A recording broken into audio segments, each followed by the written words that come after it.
This is the second podcast for the Peaks of the Balkans. And on our second podcast, we have our guest, Adriatik Gacaferi. Adriatik was a guide in Peaks of the Balkans, and then he established his own company in Kosovo, and he leads Kosovars, Albanians, and other people to the other countries in the world. We will talk to the Adriatik about the comparison of the trail peaks of the Balkans with other trails that he has hiked. I will start by asking him which is the best hike outside peaks of the Balkans that he hiked and he liked. Adriatik. Yes, with it. Nice to meet you again. I mean, it's difficult to choose. It depends what do you like. If you like more the culture and heritage, then I would say Jordan. If you like the high mountains, big peaks at all high altitude, then for sure is Nepal. But also Nepal have a very, very beautiful culture and things. And if you like just wild nature without so much human interaction, then for me is the Kyrgyzstan, the best. One of the most beautiful and wild mountains in the world. Very nice description, Adriatik. It's you. You notice things and you do describe them correctly. Where would you put peaks of the Balkans in this triangle? Let's be honest, when it comes to the heritage and the culture, so the Balkan is not very, very rich. Of course, the region we saw near Buta a little bit, but then most of the other part is not.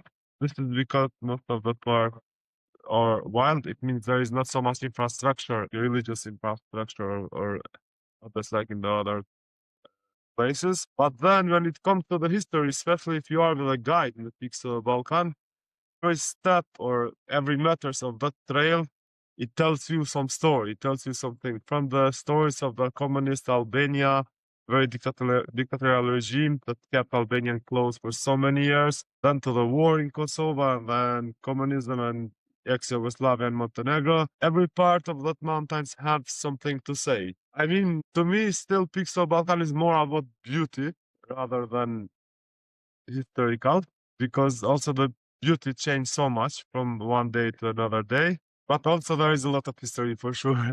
But this history is more likely for you to hear if you are going with a guide. Then if you are going like some guided, for sure you will just enjoy it more the nature rather than the history, because there are not so many places where there are description or anything on the way. When you speak about religious patronomy and comparing peaks of the Balkans with other trails, if you are into that, then just around the trail you have a lot of places to visit in terms of history and religious and cultural heritage in the peaks of the Balkans, do you? No, I think you have a church in Theft, a mosque in Vasanya and Love. That's all. You don't have so many religious buildings in the other part of the Peak Balkan. But if you go outside the trail, then you find a lot, like in Yeah, of course. Peja, You go in down in the Shkodra. cities, but we are talking while you are in the trail. And for example, if you are in Everest Base Camp, you have huge monasteries, Buddhism temples, and I mean every part of that is connected with the religion of Buddhism. Aha, okay. So if you are into temples and hiking, then peaks of the Balkans will not compete with Himalayas. Is that what you're saying? Yeah, but I don't know if you wanted to ask me later, but I'm gonna say something. I have been in more than 50, 60 trails around the world, long trails. And not because I'm from this part of the world, but for me, definitely Peaks of the Balkan is maybe top 3, I can say easily. Because, look, I will say something. You don't have high peaks with a glacial like in Nepal, or you don't have like Jordan Trail, Petra, Canyon going in the Peaks of the Balkan, or like in the Peru, Machu Picchu, or Salcante Trail. But what makes Peaks of the Balkan so unique that no other trail that I have been so far have it is the difference in the landscape from one day to another day.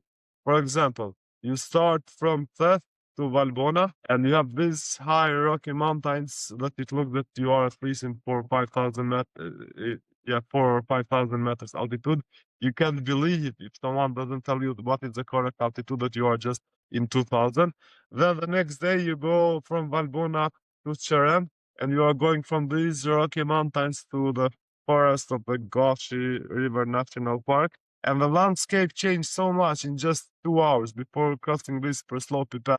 And then after going to Bori Pass, then if you haven't done that trail by walking, you will not believe that you are in the same place. It's just like 2-3 kilometers different, and it's totally different landscape.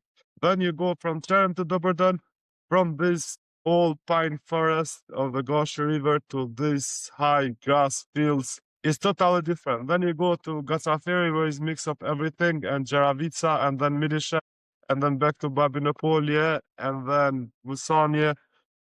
I mean, there are some places which are more beautiful. We need to be honest. Higher mountains and maybe more uh, colors. But there is no trail that just in 10 days and in 180 kilometers, which is like a circle. But when it comes like just in one line, is maybe just 90 kilometers from the southwest point of the peaks of Balkan to the northwest point. That changed so much. I never have seen something like this in many places that I have been around the world. And this is for me why the peaks of Balkan is definitely in the top three that should visit it. And then it comes like the food and the guest houses and the other things that we can talk later. You also, your mother and your brother runs a guest house in the peaks of the Balkans, but they are actually outside the initial official route. What is your opinion of the initial route and the routes that have been created later? What would you say about that? Like, was it worth? Did it need to change? Or I think Kosovo, Albania, and Montenegro, we had so many projects about the tourism, especially this post-war time. I think there were also other ideas like Balkan Peaks, Peace Trail and Green Trail and this. But to be honest, this is what I think. Maybe I'm wrong.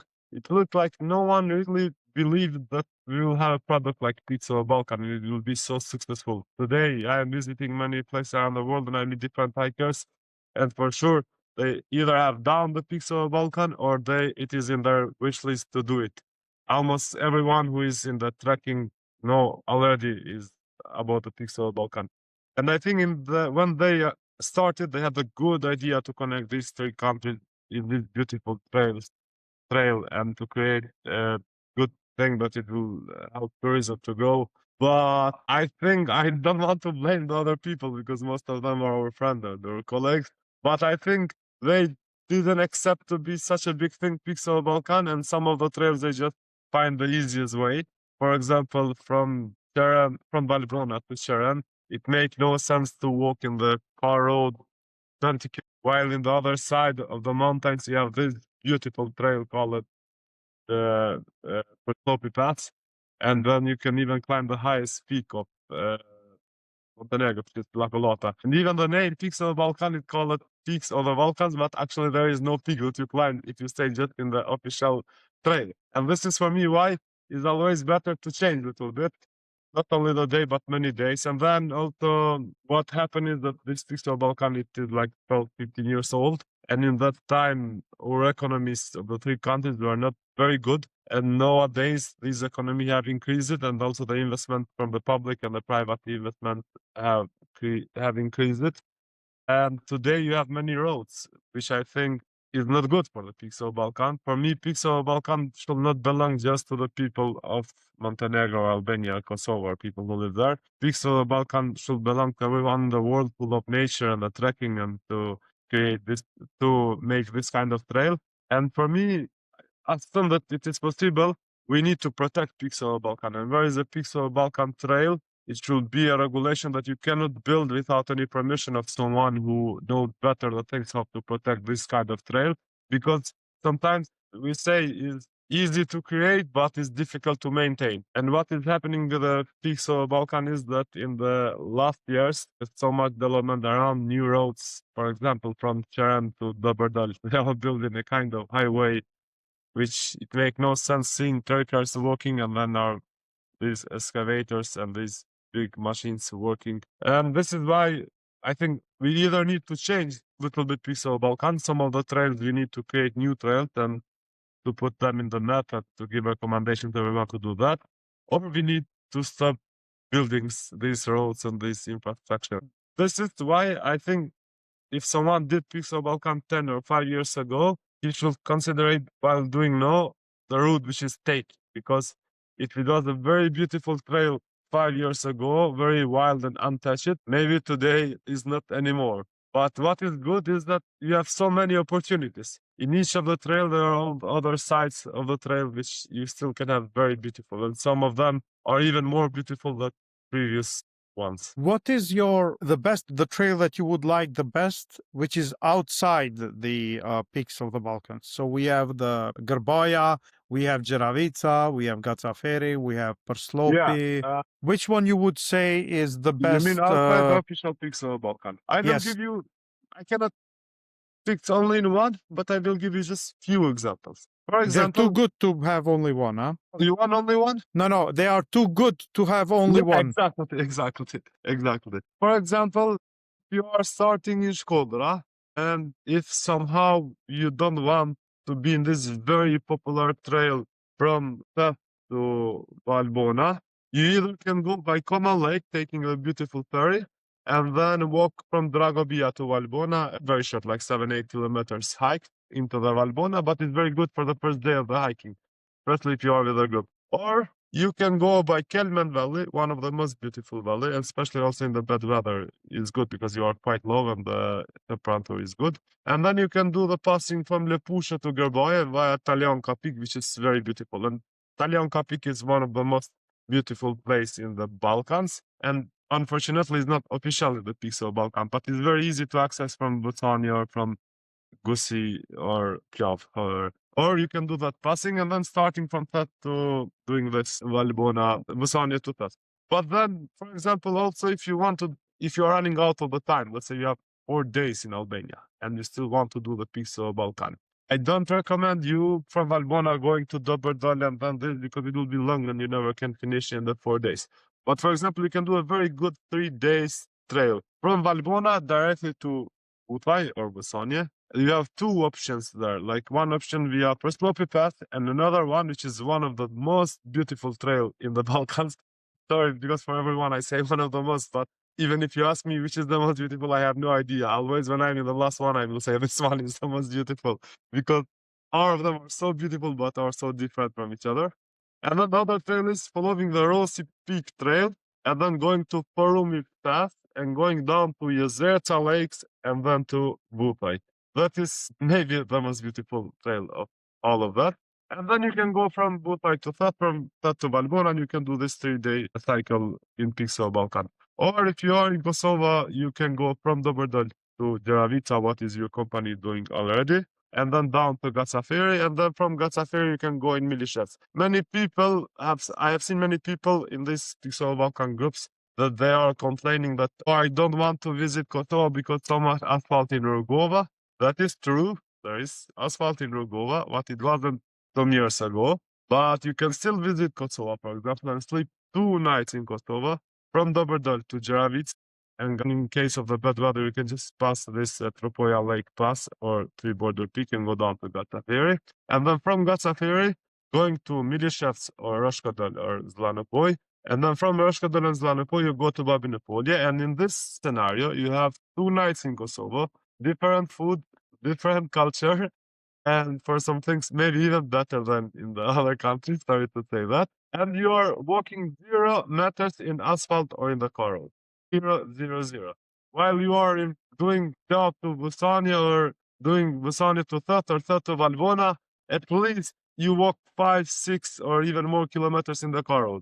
But in this part of Kosovo, you have 0 asphalt, one of the most, and this is also the highest part of the peaks of Balkan is the only part of the Pixel Balkan when you are most of the time walking above 2000.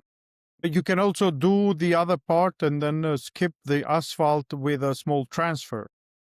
Yeah, exactly. Also, to be honest, Rugova for me is very beautiful. Food is amazing, culture is amazing. There are nice guest houses. That while you are in Rugova, you can just take a taxi and make it a little bit shorter and go ahead to do other days. You save more time. And then you can do Hoyla Peak. And you can make a circle around Hoyla, which Hoyla is very beautiful. And it's the only place in the peaks of the Balkan when you can see Eden Weitzel, the alpine star flower. Nowhere else you can see except in the Hoyla Peak. And also, if you want to have a very unique experience sleeping in one of the highest accommodation in the Balkans, you can sleep in an air cabin just above the Hoyla, very beautiful wood cabin. I mean, sorry to stop you a little, but everything is possible. You need to consultate a little bit with the people who know the area. I mean, it's not necessary to contact a company or to pay a tour, which I think is better, but still you can do it by the groups and by these contacts. Everyone is, what is good in the Balkans, that everyone is willing to help you. And there is a lot of resources on the web. If you want to organize it yourself, you can Exactly, find. exactly.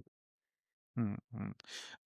In terms of people who live in the mountains, so you have been in the mountains in Jordan, you have been in Himalayas, you have been South America, you have been to Eastern Europe, Poland. Did you find similarities between people who live in the mountain of different countries, like something that will put them together? Yes. The good thing is that most of the people, Highlanders who live in the mountains, have that kind of state, that kind of hospitality inside of their heart.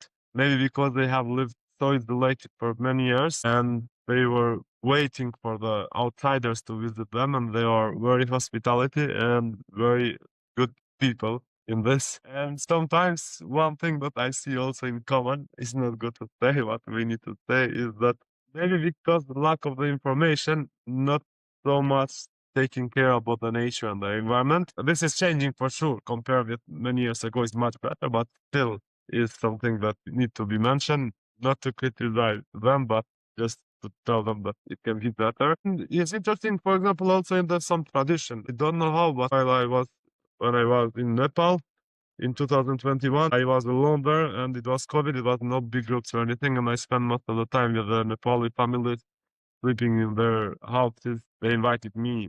They even didn't charge me for sleeping in the time staying like in the peaks of Balkan during the COVID. They just wanted to have guests. But I saw also some very similar tradition from Nepal to Balkans, especially in these weddings and in these things. And this tells you that even that we are separated from the mountains, seas, and the oceans, and like this, some of the things, and we live far away from each other. Some of the things, maybe the way of that we have been living in the mountains, but some of the things that we do are quite similar with each other. What about your clients? Have you met clients that you did with them Peaks of the Balkans and to meet them outside of Peaks of the Balkans in one of your travels? Yeah, I have I think two cases where I met them, and unfortunately, in one case, I didn't recognize who is this person because so many people guiding so many people into the Balkans, sometimes you just forgot. Then I recognized, and then in one person I just saw on Instagram, and then we had a beer. Even person, most of the times we are not in the same trail in the same time, but for sure, I'm doing, for example, Inca Trail in Peru, and then I see some of my clients doing that or have done before or Kilimanjaro or whatever. In the different times, 80% of the times, someone of my ex-client from Pixel Balkan have done that. Okay, a big question of tourism right now. Over tourism. What do you think about that? Will that come in Peaks of the Balkans? Will that come in other trails? Will that be a major problem? Or the world is big enough for people to have tourism without having the overcrowded crowds and I think it will come in the Pixel for sure, but not very, very quickly. Like for the next 5 years, I don't believe. For example, while you are doing the trail in the Tritsimo, which is a trail in the Italy Dolomites in the South Tyrol, you can see for sure more than 7, 8, or maybe 10,000 people in a day in a track. But in the Pixel Balkan Trail, I'm sure that in the whole season, I'm not sure if you can see more than 10,000 people. And I think it will take time to come in that point that in one day you will see so many. And also the infrastructure is not like that here because we don't have accommodation for so many people. I think even if you book everything in the Pixel Balkan in one day, you cannot increase more than 1,000 per day. Then in, I don't know, maybe in 10 years it can be triple, but not so much. I hope, I mean, in one side is good because local people, they earn and it's good for the economy and the local economy.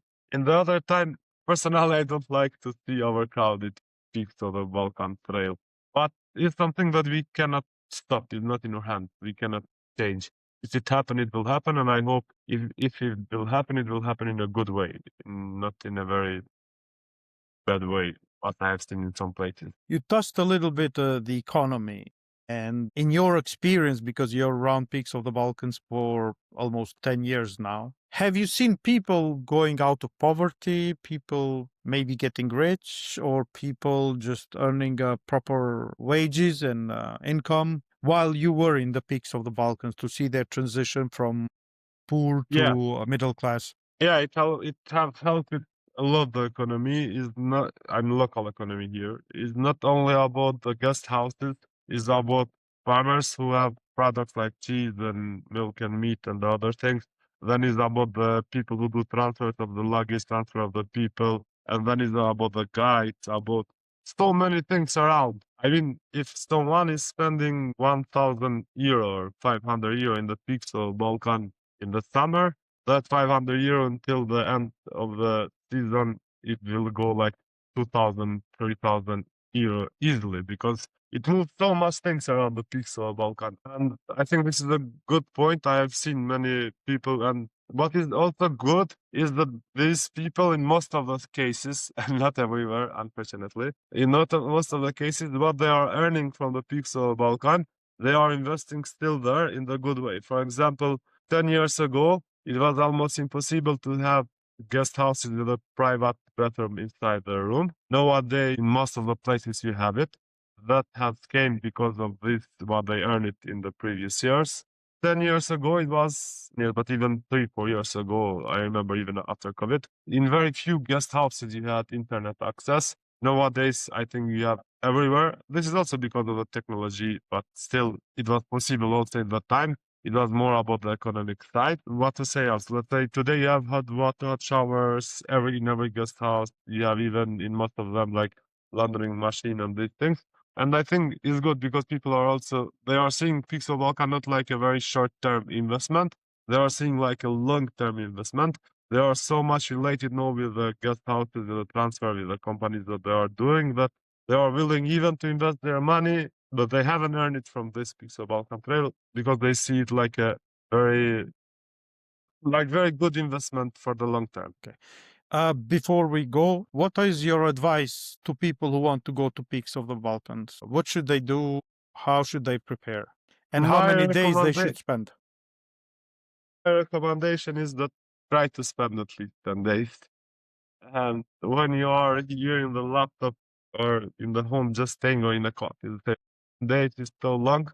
But when you are there, you will see that it's not too long and every day is work so much. Don't do it very short because you are missing a lot of things. Try to include 3 countries because each of them have different thing to say to you and to give to you from the food, from the culture, and from the landscape itself. Try to sleep in the guest houses. I also personally like camping, but when you see the prices of the guest houses and when you see the prices of the camping food, it's almost cheaper to sleep in the guest houses rather than to carry everything. And it's not very, very easy trail. I mean, every day you have a average 800 meters going up and 800 meters downhill going down. And some people think, oh, it's just 2,000 meters, 2,500 meters peaks is easy. We can carry 15 kg, 20 kg. Most of the people, they end by changing the way of the doing that and just throwing all of the food somewhere and then going in the guest houses already. And especially in the bad weather, in the rain, these things I think is better. But still, if the people, I'm also, I mean, I'm not against people who want to, if they like to camp, they can do it. Why not? And just uh, try to do it all and don't miss some beautiful places like Talianka Peak, like Preslopi Pass, like Jaravica, because these are really highlights of the Pixel Balkan. And even if they are not officially in that old trail, they are still one of the most beautiful. Adriatik, thank you very much. Thank you to you and wish you all the best with it. And this is a good thing that you are doing because it will help people a lot. Yeah, I will have more guests. I thought initially to do 3 podcasts, but I think we're going to come to 10 because we're going to have some women who are guides to speak about how women are there. We'll speak with agencies who bring people from their countries to here. We will speak to clients who are here, be it known or unknown. We will do some in other languages. We will have one in Polish because we have a guide who speaks Polish. He will speak with Polish clients. We will try to do one with Israeli clients. So it's just building up. So I think we'll come to like 10 episodes or maybe one thing, more. Virtue, that I forget to mention is about safety. I don't recommend doing Pixel Balkan before 1st of the June. Okay, there are some seasons when there is not so much snow in the winter and you can easily start it in early May or maybe sometimes by the end of the April. But if you see by the year, in last 10 years, in average, 80% of the time before the June, it was snow with the high passes, and it can be quite risky. And we had cases when the people lost their life in Valbona Pass, and they get very enjoyed in the slopey pass on these passes. My recommendation is don't do it before the 1st of the June. Don't do it later than end of the October.